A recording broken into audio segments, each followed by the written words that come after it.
Assalamualaikum warahmatullahi wabarakatuh.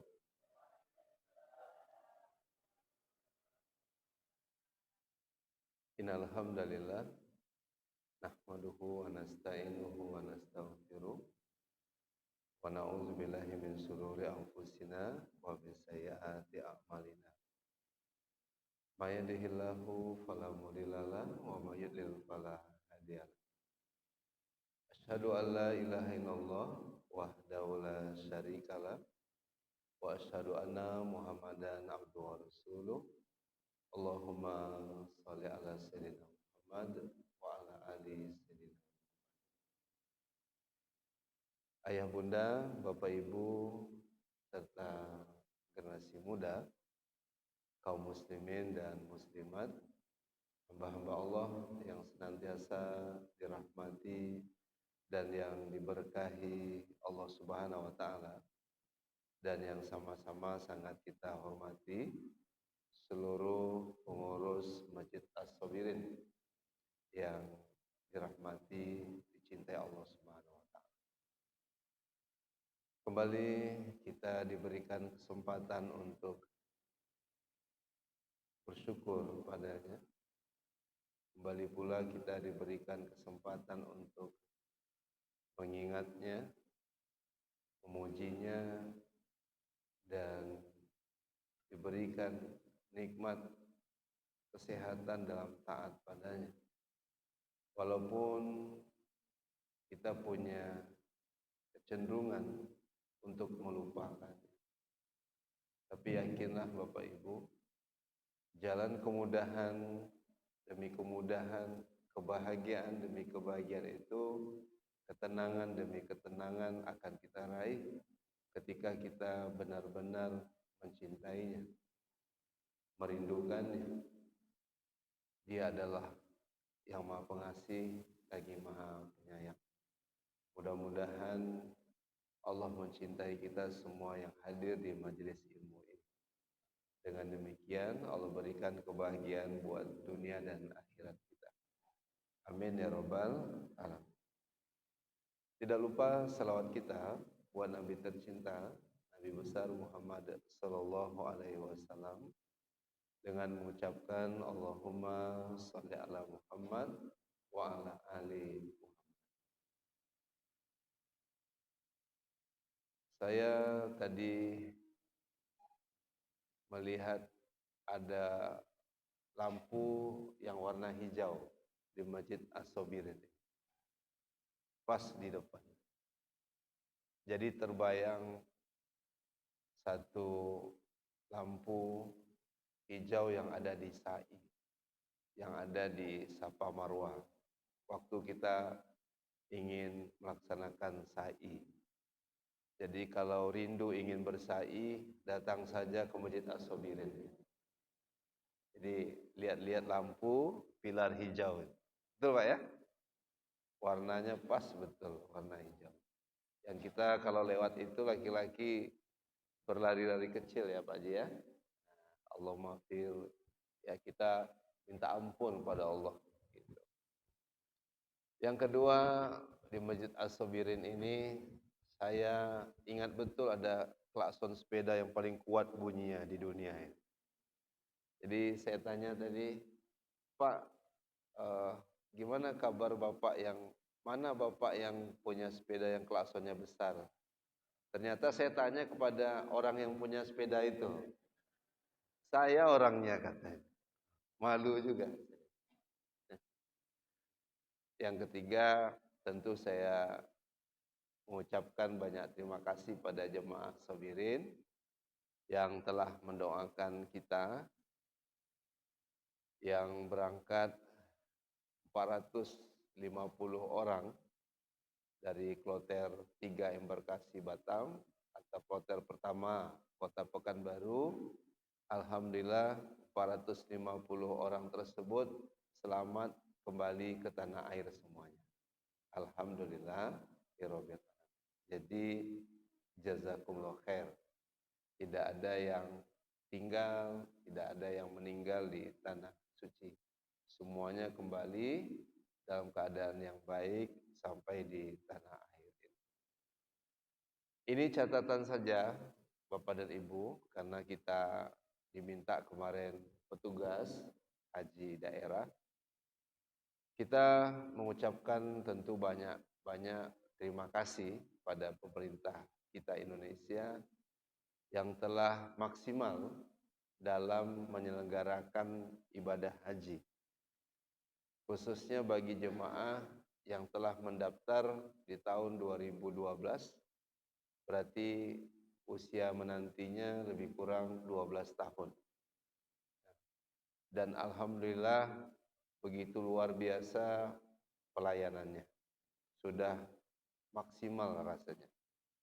Dan kita juga mengucapkan terima kasih pada pemerintah Saudi yang juga sudah maksimal untuk mengelola dan kemudian memberikan pelayanan yang baik kepada jemaah haji di seluruh negara, terutama Indonesia yang jemaahnya lebih banyak dibandingkan negara-negara yang lain.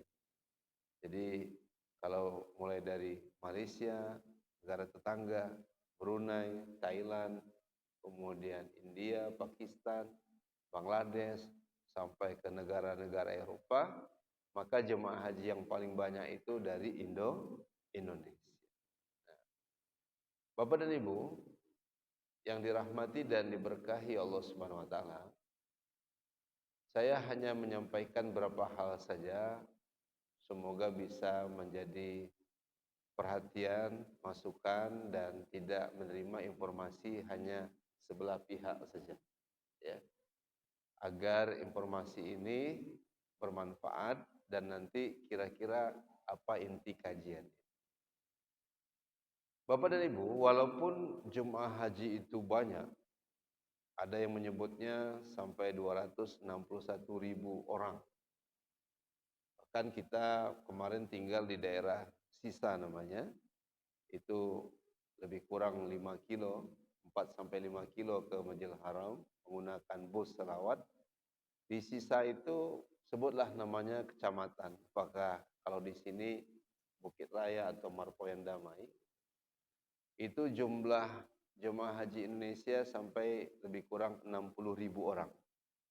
Jadi yang menanti bus ingin ke Masjidil Haram itu lebih kurang 60.000 orang. Wallahu alam. Kira-kira saya dapat informasinya begitu. Nah, tapi yang kita rasakan Bapak Ibu, kemudahan yang sungguh luar biasa. Ya. Dari bus yang 24 jam, walaupun sempat berhenti menjelang puncak haji Ar-Musna, Arafah, Musdalifah dan Mina, kemudian dioperasionalkan lagi, ya. Kemudian hotel yang baik sekali, karena saya sempat juga ke hotel orang Afghanistan, dibandingkan dengan hotel Indonesia, ternyata hotel kita jauh lebih bersih, lebih nyaman, ya. Saking nyamannya, kita nggak perlu pakai laundry, kita cukup mencuci di hotel, karena saya menghitung mesin cucinya lebih 20 buah. Jadi mesin cuci itu ada di setiap lantai, dan yang paling atas tempat jemuran itu banyak sekali mesin cucinya. Nah, di samping transportasi, akomodasi, tentu ada teknologi yang baru tahun ini diadakan, namanya SIM card. Jadi Bapak dan Ibu, seperti kartu identitas yang kemudian digantungkan di leher kita, itu ada foto kita. Jadi kalau itu ada digitalisasi di masjid ini, kalau kita mau nyumbang pakai QRIS namanya, nah, kita scan barcode-nya, langsung masuk ke rekening Masjid As-Sabirin. Kira-kira di masjid ada nggak begitu Pak? Ada ya. Nah, jadi kalau ada orang nggak bawa duit, dia tinggal scan saja. Kan begitu ya Pak? Nah, itu digital tuh. Sudah mulai digitalisasi. Nah, SIM card itu kira-kira begitu. Misalnya di scan. Kayak kami kemarin bawa jemaah itu ada yang minta ke Taif. Kita bawa. Ya kan? Enak jemaah di situ. Makan kambing, nasi kebuli, ada yang kemudian pakai kereta gantung, ke parfum, penyulingan mawar, ke teh mawar, minum teh gitu. Nah, tapi sampai di Kornul Manazil ada satu tempat ya, mikot. Kalau orang dari Taif ingin umroh, itu dia mikotnya di Masjid Kornul Manazil. Itu konon kabarnya tempat Nabi berdoa sebelum perintah Isra dan Mi'raj itu ya. Subhanallazi asra bi abdillaila minal masjidil haram ilal masjidil aqsa. Nah, itu mikotnya di situ. Nah, berbeda Bapak dan Ibu, kalau umroh tidak ada pemeriksaan, tapi waktu haji itu polisinya naik ke atas busnya sambil memeriksa dengan alat yang dipegangnya, menunjukkan kemudian mana identitas jemaah itu. Alhamdulillah tidak ada yang ditahan, tidak ada yang kemudian harus tinggal. Semuanya boleh kembali ke hotel dan busnya itu dikasih stiker, kata dia dalam bahasa Indonesia, jangan dibuka-buka lagi stiker ini ya, karena ada checkpoint berikutnya, berikutnya, berikutnya. Jadi kalau sudah diplaster begini, tandanya sudah diperiksa. Gitu. Nah, jadi kalau orang tidak pakai SIM card, Pak, maka dia akan ditanya, kenapa mesti pakai SIM card? Memastikan visanya itu visa ziarah atau visa haji. Gitu. Karena orang yang pakai visa ziarah juga ingin melaksanakan haji. Karena lebih murah biayanya. Ya Pak, misalnya nih, kalau ada travel yang memberangkatkan haji, katanya, tapi visanya visa ziarah. Nah, itu dipastikan mungkin lebih murah daripada visa haji dengan haji furoda. Contohnya, kalau biaya haji furoda dengan visa haji, katakanlah 350.000 apa 350 juta, Bu. Kalau 350.000 berangkat lagi kita tahun depan. Ya, 1446 Hijriah ini berangkat lagi. 350 juta atau bahkan 400 juta. Ya. Nah, yang visa ziarah mungkin itu separuhnya.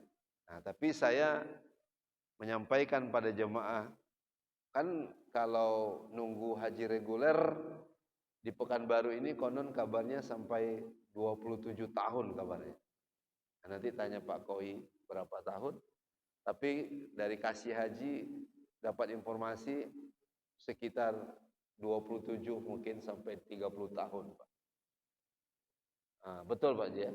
Nah, jadi kalau usia saya 50 tahun hari ini, lalu saya daftar ONH, berarti saya berangkat haji berapa? 80 tahun. Makanya tagline haji itu belum berubah. Haji ramah lansia. Nah, tapi ada juga lansia itu yang kuat jalannya, Pak. Umurnya 60 ya. Tapi jalannya kuat sekali. Pernah dia jalan dari Masjidil Haram ke hotel. Lebih kurang 5 kilo. Pernah dia jalan dari Mina ke Arafah.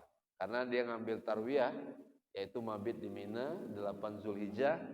Lalu dia 9 Zulhijjahnya dia ke Arafah. Karena Al-Hajju Arafah. Maka dia berjalan kaki. Ketua kloter kita udah khawatir. Ini bapak ini sampai enggak? Ternyata sampai juga. Kalau naik bus sebentar Pak, 15 menit. Saya sudah buktikan. Jam 6 dijemput bus maktab, jam 6.15 sampai di Arafah. Nah, jadi jangan khawatir kalau nanti mau tarwiyah atau mabit dulu di Mina. Nah, jadi tidak bermalam di Arafah, tapi bermalam dulu di Mina. Ada lansia yang kuat yang saya maksudkan. Nah, Bapak dan Ibu, Jadi kalau mau cepat ya haji furoda. Daftarnya tahun ini, berangkatnya di tahun yang sama. Tapi siapkan uang berapa tadi Pak? 350 juta rupiah. Ya, makanya orang memilih. Cobalah yang murah, yang 195 juta. Hajinya bisa berangkat. Tapi saya mewanti-wanti, hati-hati. Karena saya lihat betul Pak, di depan mata saya banyak diadakan cek, banyak kemudian razia, dan banyak juga yang kemudian tertangkap. Ya Pak? Jadi di kamar hotel nggak keluar-keluar. Bahkan polisi itu sampai ke polisi Saudi, sampai ke restoran, ke tempat orang jual-jual makanan Indonesia.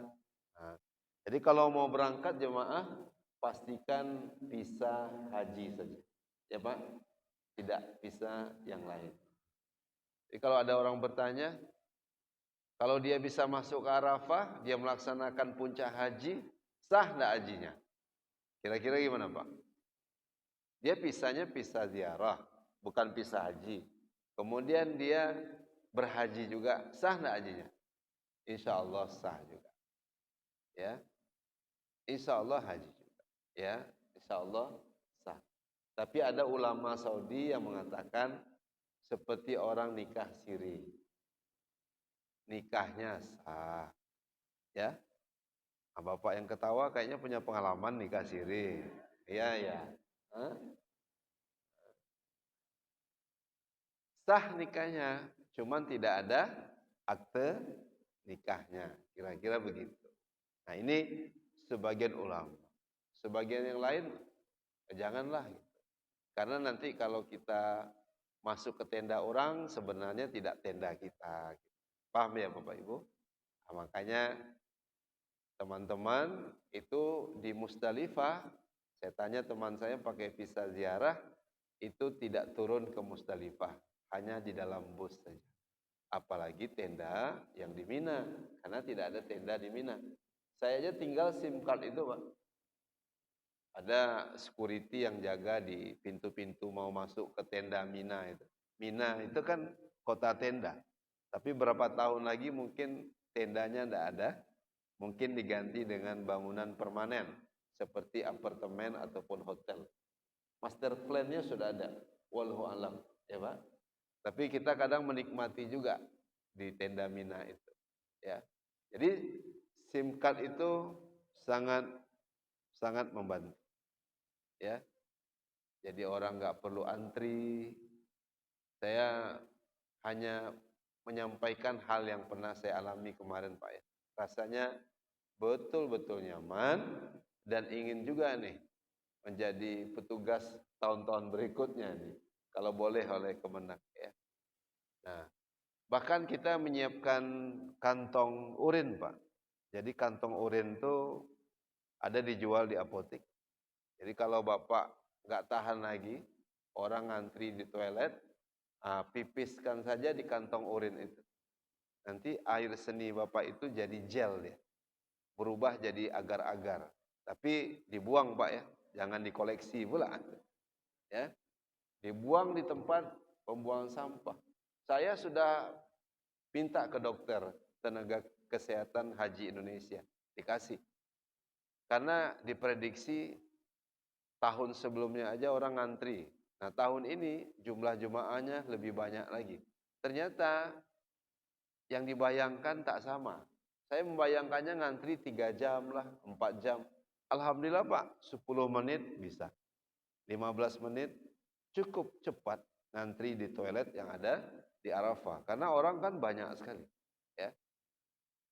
Nah Bapak dan Ibu, itu menunjukkan kalau regulasi, kemudian teknologi yang digunakan itu sangat membantu sekali lancarnya ibadah haji itu. Walaupun punya pengalaman nunggu bus dari Musdalifah ke Mina lama Pak ya. Lama itu biasanya. Tapi ada jemaah yang nyaman aja, sholat subuh dia dulu di Musdalifah, setelah kemudian selesai, dia zikir, dia berdoa, kemudian dia baru nunggu bus dan sampai juga di tenda. Ada yang jalan kaki, ya. Nah, luar biasa. Bapak dan Ibu, tapi itu dari sisi yang terlihat. Bagian daripada ikhtiar kita sebagai manusia biasa. Buat teknologi A lah, B lah, infrastruktur lah, hotel lah, transportasi, pesawat, nggak apa-apa. Ya Pak? Tapi tanpa menghadirkan keagungan Allah, itu tidak ada apa-apanya. Karena banyak juga jemaah yang saya lihat berkeluh kesah selama proses ibadah haji.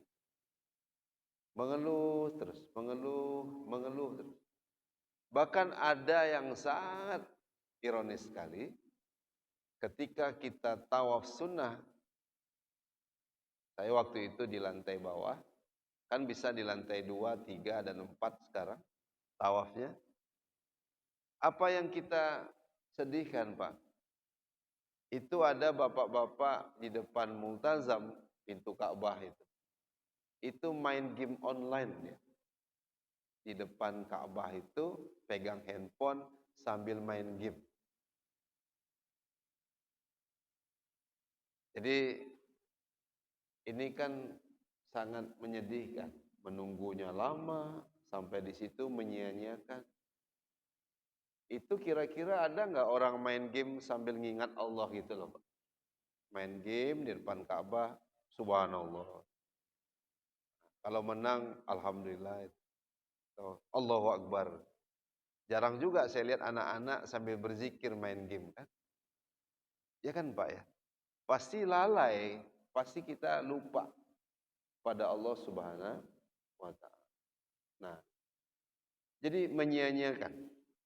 Padahal kemudahan demi kemudahan tadi bukan semata karena teknologi tadi, SIM card lah namanya, apa namanya gitu.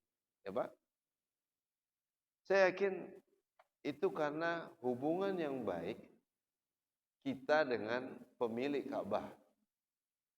Jemaah haji dengan pemilik kehidupan ini. Dialah Allah Subhanahu wa Ta'ala. Saya mulai dari hal yang sering dilakukan jemaah. Kita kan gelombang 1 tuh Pak Haji. Kalau gelombang 1 kan ke Madinah dulu Pak ya. 8 hari di Madinah. Kalau gelombang 2 kan Jeddah dulu. Jadi ada ibu-ibu mulai start dia di Madinah, kita tak perhatikan betul dia di musola hotel. Tapi kalau di Madinah kan orang lebih sering ke Masjid Nabawi Pak ya. Kecuali di Mekah. Di Mekah kita buat Jumatan juga kadang di masjid hotel. Karena jaraknya cukup jauh. Jadi nggak kuat juga jemaah kalau 5 waktu ke masjid itu. Nah ibu ini membangun hubungan dia dengan Allah itu luar biasa. Dimulai dari interaksinya dengan Al-Quran. Yang disebut kalamullah. Kitabullah. Kitab itu kan biasa. Tapi kalau disematkan Allah jadinya kitabullah. Itu sesuatu yang luar biasa. Rumah baiti biasa. Tapi kalau disematkan Allah jadi apa dia Pak? Rumah baiti. Lalu ditambah Allah jadi apa? Baitullah. Jadi ibu ini Pak, 8 hari di Masjid Nabawi, ambil arba'in gitu. Walaupun ada yang menyebutkan, yang sunat bisa nggak dihitung arba'in? Bisa saja. Biar jemaah itu nggak kecewa. Karena ada ulama yang berpendapat begitu. Jadi arba'in itu kan 40 waktu. Jadi kalau 8 hari di Madinah, subuh, zuhur, asar, maghrib, isya. Besok ulang lagi. Subuh, zuhur, asar, maghrib, isya.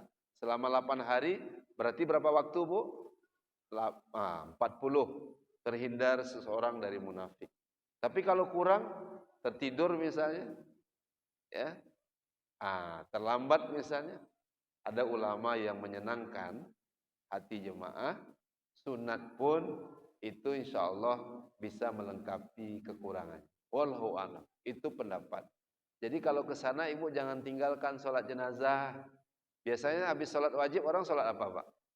Jenazah. Jangan tinggalkan. Adab kita ke Masjid Nabawi apa Pak? Sholat tahiyatul masjid dulu.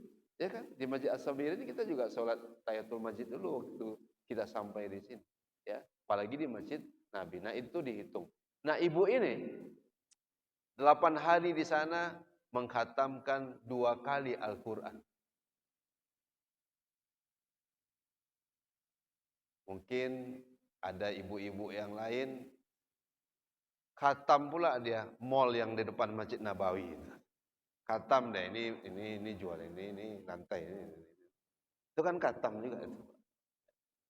Ya kita bukan mau melarang jemaah, tapi sayang kan ini melengkapi seluruh rukun Islam, puncaknya haji, maka laksanakanlah bagian-bagian yang kita nggak tinggalkan.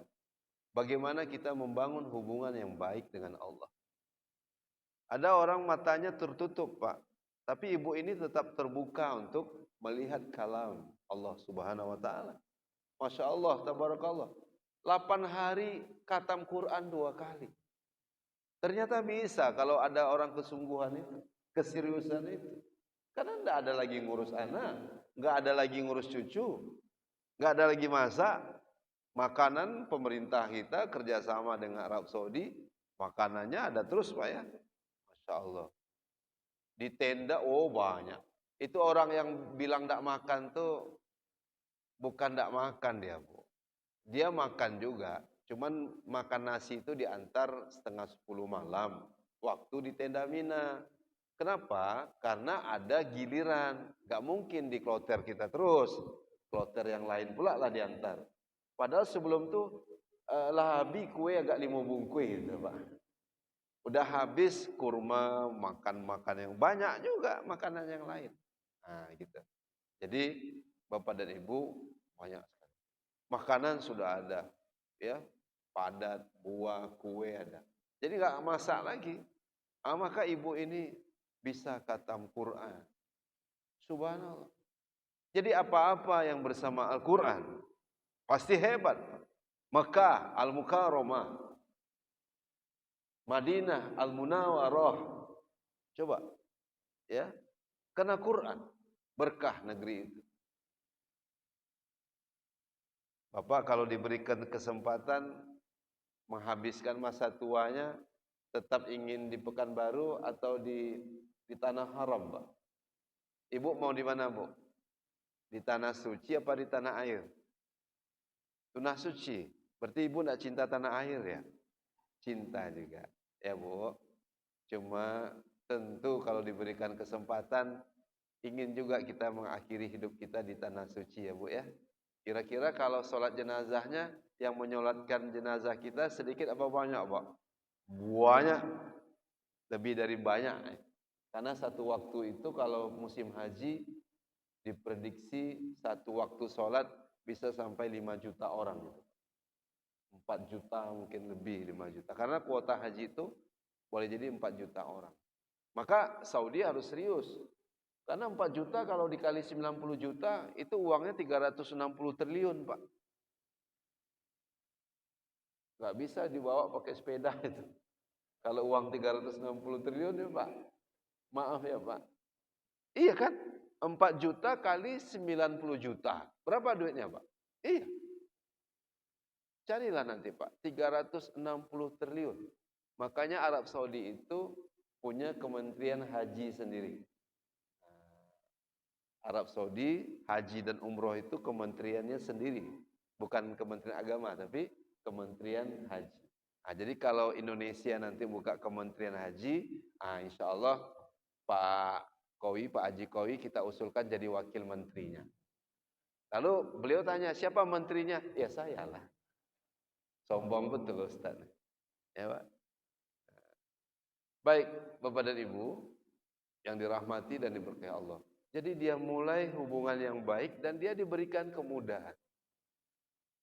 Jadi kalau kita gundah dalam hidup ini, Pak, mungkin kita memang belum ada interaksi dengan kalamullah. Atau, maaf ya Bu, Jumat kemarin Ibu selesai Al-Kafi. Malam ini ibu selesai Al-Muluk. Tapi Jumat depan ibu nggak bisa baca Al-Kahfi. Atau nggak bisa istiqomah baca surah Al-Muluk. Kenapa? Nah, jangan-jangan di hari Jumat atau di malam Jumat malam itu Allah tak mau berdialog dengan kita. Itu hati-hati juga tuh. Jangan-jangan Allah tuh nggak mau berdialog sama kita. Kan kalamullah itu perkataan Allah, betul Pak? Tapi ada orang yang khatam 2 kali 8 hari di Madinah, memang Allah tuh ingin berdialog dengan. Allah senang dia mengucapkan kalam. Jadi kita periksa juga Pak Haji. Kalau Bapak sudah 65 tahun tidak pernah khatam Quran, periksa apa yang salah pada diri kita. Ya Pak? Oh, jangan-jangan Allah tuh bukan berburuk sangka sama Allah, Pak. Maksud saya itu evaluasi diri kita. Jangan-jangan macam saya banyak maksiat mata saya, banyak maksiat telinga, mulut kita. Berat betul kita baca Quran. Tapi banyak orang diberikan kemudahan dan Allah memang senang berdialog dengan dia. Dan ketika dia telah menyelesaikan itu, bukan hanya bantuan di dunia saja. Kemudian saat melaksanakan ibadah haji, bahkan di TV ini tadi, nanti baca lagi nih, ada hadisnya nih. Kalau asal kan perkataan sahabat ya. Kalau hadis itu perkataan Rasulullah. Di situ saya baca tadi. Iqra'ul Qur'an fa innahu ya'ti yaumal qiyamah safi'an li ashabi. Baca Quran karena dia akan memberikan syafaat bagi yang membacanya.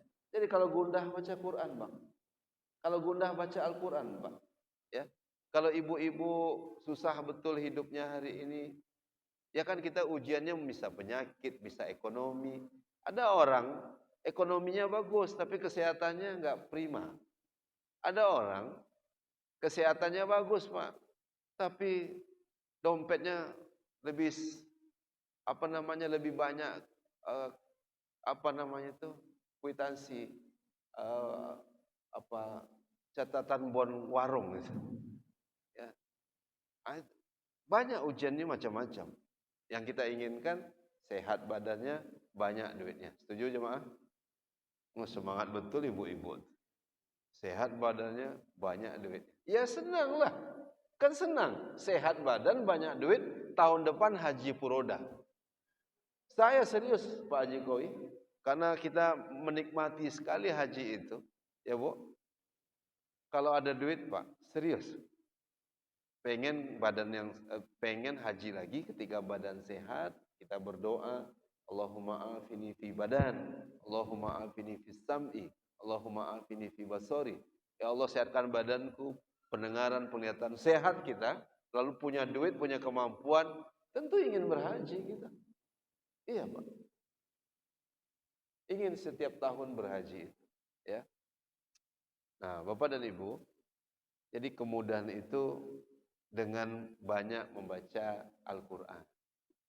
Baca Al-Quran, Pak. Baca Al-Quran. Ya. Ya, mudah-mudahan dengan baca Quran sehat pula penglihatan kita, ya, sehat pendengaran, ya, dan bersih hati. Yang kedua, jalanlah jemaah ke terowongan Mina. Saya kalau masuk terowongan Mina itu, Pak, yang kebayang saya banyak orang meninggal di dalam itu dulu. Tahun berapa itu, Pak? 2006 apa 2004? Yang banyak orang meninggal di terowongan itu, Pak? Iya. Jadi saya kalau masuk itu, Pak, kebayang saya, ini jangan-jangan, ini kan sebenarnya negatif thinking aja. Jangan-jangan mati saya sini, Pak. Karena orang yang masuk itu, luar biasa. Lautan manusia, Pak. Jejaknya ada sekarang, lihat aja di TikTok, lihat aja di media sosial. Mau pulang tentu nggak bisa dan tidak mungkin kita kan dilarang lah, ya. Kalau udah masuk jalan terus sampai ke Jamar. Ada jemaah yang lapor. Saya kayaknya nggak ketemu jarak-jarak satu orang di samping saya itu kayaknya kok kosong. Depan kosong, samping kanan kosong, samping kiri kosong. Kayaknya tuh saya lancar aja jalannya gitu. Ini rasa jemaah itu. Ibu, Bapak, apa yang diucapkan saat di Arafah tadi itu? Sebelum kita sampai di sini. Kan 9 Zulhijjahnya masih di Arafah kan? 10-nya mulai akobah itu dia ucapkan sebagaimana waktu manasik yang ustadznya bilang Rasulullah banyak mengucapkan zikir tidak ditambah tidak dikurang dengan bacaan la ilaha illallah wahdahu la syarikalah laul mulku wa lahul hamdu wa huwa ala kulli syai'in qadir. Tidak berhenti ibu ini ucapan itu. Saya nggak tahu jumlahnya. Pokoknya itu terus. Karena di Arafah itu saya lihat setelah khutbah itu kan sampai zikir bersama jam 2, Pak. Jam 2 sampai menjelang maghrib lalu jemaah. Kira-kira rugi enggak itu, Pak? Paham Ibu lalu? Banyak orang Minang di sini, Pak. Jam 2 siang bolehlah istirahat kita. Betul, Bu? Tapi jangan tidur sampai azan maghrib pula di Arafah itu. Rugi atau rugi, Pak?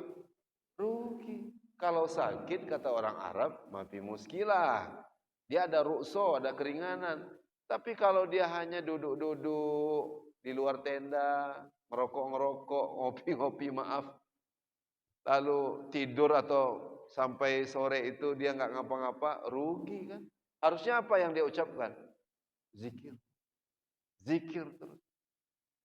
Ala bizikrillah tatma'innul qulub.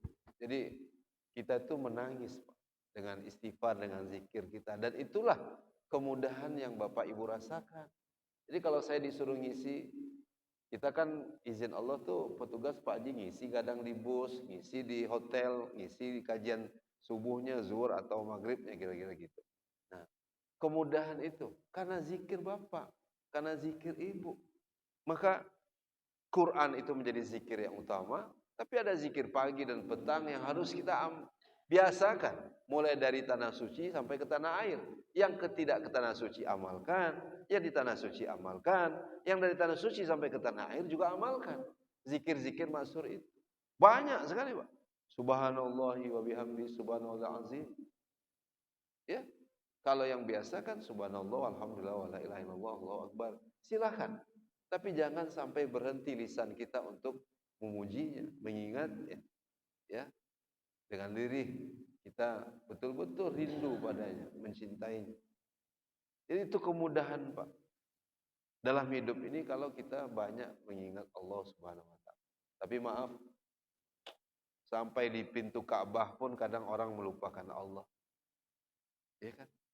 Sampai di Arafah pun orang enggak ingat Allah. Tapi hebat jemaah Masjid As-Sabirin. Walaupun dia tidak di tanah suci, dia di tanah air. Pintu-pintu rumah mereka tertutup. Pintu-pintu jendelanya juga sudah tertutup. Tapi pintu Bapak Ibu tetap terbuka. Ya, untuk menghadirkan kebesaran Allah dalam jiwa kita. Tengah malam berdoa. Kalau doa saya Pak, belum berubah juga. Mulai dari tanah suci sampai tanah air, doa saya sama juga Pak. Ya Allah, piti masuk. Pulus. Ibu, boleh ibu ketawa Bu. Saya serius, karena nggak ada duit lagi. Saya minta itu. Nih ya, saya serius Pak. Ya Allah, warzukna wa anta khairur razikin. Ya Allah, engkau pemberi rezeki, berikan hamba rezeki. Ya Allah, engkau sebaik-baik pemberi rezeki. Berikan saya uang yang banyak, ya Allah. Besok malam, Pak, saya dikasih jemaah uang setebal ini, Pak. Saya doa malam sebelumnya, malam besoknya dikasih jemaah uang setebal ini. Saya ketawa, senyum, gitu, sambil lirih mengucapkan, Ya Allah, cepat betul engkau kabulkan doa ini. Ya Pak. Kalau sempat saya minta istri, ngeri juga saya tuh. Jangan-jangan ketemu juga orang-orang Uzbekistan, orang Turki. Ya, nah saya bercanda ya Bu. Saya dapat duit Pak, dikasih jemaah setebal ini. Subhanallah ya Allah. Begitu cepat gitu. Ya, doa saya diijabah. Alhamdulillah. Nah, tapi Pak, harusnya ditingkatkan level doa kita. Biar implementasi ayat waladzina amanu asaddu hubalila Dan orang-orang mencintai Allah, orang-orang beriman itu mencintai Allah. Kan begitu harusnya kan? Pintu rumah ibu telah tertutup. Jendela rumah bapak ibu telah tertutup, terkunci juga. Tapi hati terbuka, lalu mengucapkan dengan lirih. Nih ya, karena keutamaan zikir itu membuat kita semakin mencintai Allah. Mengingat Allah dimanapun saja. Ya, jiwa-jiwa kita ya begitu merindukannya. Lalu bapak ibu mengucapkan, ya Allah, hamba mencintai. Ya Allah, hamba merindukan. Kira-kira Allah senang enggak dengan doa bapak ibu seperti itu?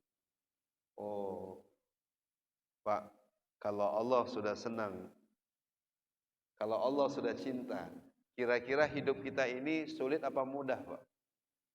Sulit itu karena pikiran kita. Ya, maaf ya Bu, ibu sakit sekali, pakai tabung oksigen di rumah sakit 2 hari. Lalu sehatnya sudah begitu lama kita nikmati. Yang ingat yang sakit 1 harinya atau yang sehat bertahun-tahunnya? Ini saya serius ini. Mana yang kita lebih ingat Pak? Yang sakit. Jadi kecenderungan jiwa kita itu emang kufur nikmat kita. Enggak syukur. Kenapa enggak kita ucapkan? Alhamdulillah saya sudah sembuh. Dan saya cuma sakit 1-2 hari. Dan saya sehat sudah berpuluh-puluh tahun ini. Kan gitu. Betul Pak ya? Iya, itulah kita itu. Jadi Bapak dan Ibu, kemudahan haji itu sekali lagi bukan teknologinya. Itu boleh. Tapi hubungan yang baik dengan Allah Subhanahu wa taala. Lewat Quran, lewat zikir, dan kemudian juga terakhir yang ketiga, innallaha yuhibbul muhsinin. Sesungguhnya Allah mencintai orang yang berbuat baik. Saya tadi datang pakai sepeda motor, Pak. Mulai dari Kids Garden ya, apa nama sekolahnya itu? Ada kucing ikutin saya. Kucing ini kok dekat betul sama saya. Padahal saya sekali sebulannya datang ke Masjid As-Sobirin ini. Kenapa kucing ini kok nempel-nempel saya? Tak lama ada bapak-bapak pakai motor juga. Ternyata saya terlalu pede, Pak. Rupanya kucing ini menunggu bapak yang tadi yang harusnya. Ternyata bapak itu membawa makanan untuk kucing. Ada bapak tuh, Pak. Mana beliau tadi? Hah? Subhanallah. Selalu Pak saya tanya. Coba Pak. Ya, kucing mengerti siapa yang berbuat baik. Tapi ada juga jemaah yang melemparkan sendal ke kucing itu saya rasa itu. Ada juga, tak tahu entah Pak Koin, entah Pak Pak Haji, tak tahu juga. Berbuat baiklah kita, maka Allah akan berikan kemudahan dalam hidup. Itu saudara kita di Palestina kan udah berbuat baik, kok terzolimi juga. Ini menarik nih, ya. Nah, saking cintanya Allah kepada mereka, walaupun mereka telah berbuat baik, tapi mereka dizolimi, Allah berikan mereka puncak kebaikan di atas kebaikan, yakni akhir kehidupan husnul khotimah. Mahal enggak husnul khotimah itu Pak? Mahal tuh. Itu kan kematian yang baik. Siapa yang memberikan? Dan hanya yang bisa memberikan itu siapa? Dia yang maha baik, yang diberikan kepada orang-orang baik. Tak mungkin Firaun dapat husnul khotimah Pak. Tak mungkin Namrud dapatkan husnul khotimah. Tak mungkin orang yang diabadikan dalam Quran, tabat yada abi lahabi wa tab, binasa. Ya, ada ibu yang mau ngasih cucu namanya anaknya Abu Lahab, Bu. Dibuat akikah gitu. Diundang orang makan kambing. Ya, kata orang, "Bu, antar aja lah gulai kambingnya, Bu. Saya enggak ikut doa-doa. Ngeri kali nama cucu ibu. Nama masa Abu Lahab." Nah, enggak mungkin Abu Lahab dapat husnul khotimah karena tak baik. Tapi orang baik akan mendapatkan husnul khotimah. Nah, orang Indonesia ini baik, Pak. Sampai ke tanah suci, suka ngasih orang sedekah infak, suka senyum, suka. Nah, orang Indonesia ini memang baik, Pak. Kita beruntung tinggal di negeri yang insya Allah banyak diisi oleh orang-orang baik. Nah, inilah kemudahan bagi jemaah haji sesungguhnya. Ya, dia selalu menempatkan Allah di hatinya, selalu berbuat baik. Nah, kemudahan itu akan kita rasakan dalam kehidupan ini. Percayalah Pak, aku yakin, seyakin-yakinnya, ya. Nah, kemudahan hidup itu hanya kita bisa rasakan. Kalaupun ada ujian hidup, yakinlah itu bagian dari episode hidup. Tapi lebih banyak kenikmatan, kebahagiaan, ketenangan apabila kita benar-benar mengenal Allah lebih baik, mencintainya seluruh hati kita, dan kemudian diikuti dengan amal-amal soleh yang diajarkan Rasulullah SAW. Ini catatan sedikit dalam perjalanan haji saya, Pak Haji. Jadi kemudahan itu tidak hanya terletak pada simkatnya, tapi amalan-amalan terbaik yang dilakukan oleh jemaah, ya, menghadirkan kebesaran Allah di mana saja mereka berada. Demikian, mudah-mudahan ada manfaatnya. Banyak maaf dari saya. Terima kasih atas kebersamaannya dan semoga tetap ada manfaatnya. Teruslah untuk mengenal Allah dimanapun kita berada, Bapak Ibu. Semoga Allah semuanya mencintai kita semuanya yang hadir di majelis ilmu ini. Terima kasih sekali lagi. Kita akhiri dengan mengucapkan Alhamdulillahirabbil alamin. Segala puji hanya untuk Allah. Dan kita akhiri dengan mengucapkan doa kafaratul majelis ilmu, dan kandungan doa ini juga menyebut Allah di sana. Subhanakallahumma wa bihamdika asyhadu an la ilaha illa anta astaghfiruka wa atubu ilaik. Terima kasih. Assalamualaikum warahmatullahi wabarakatuh.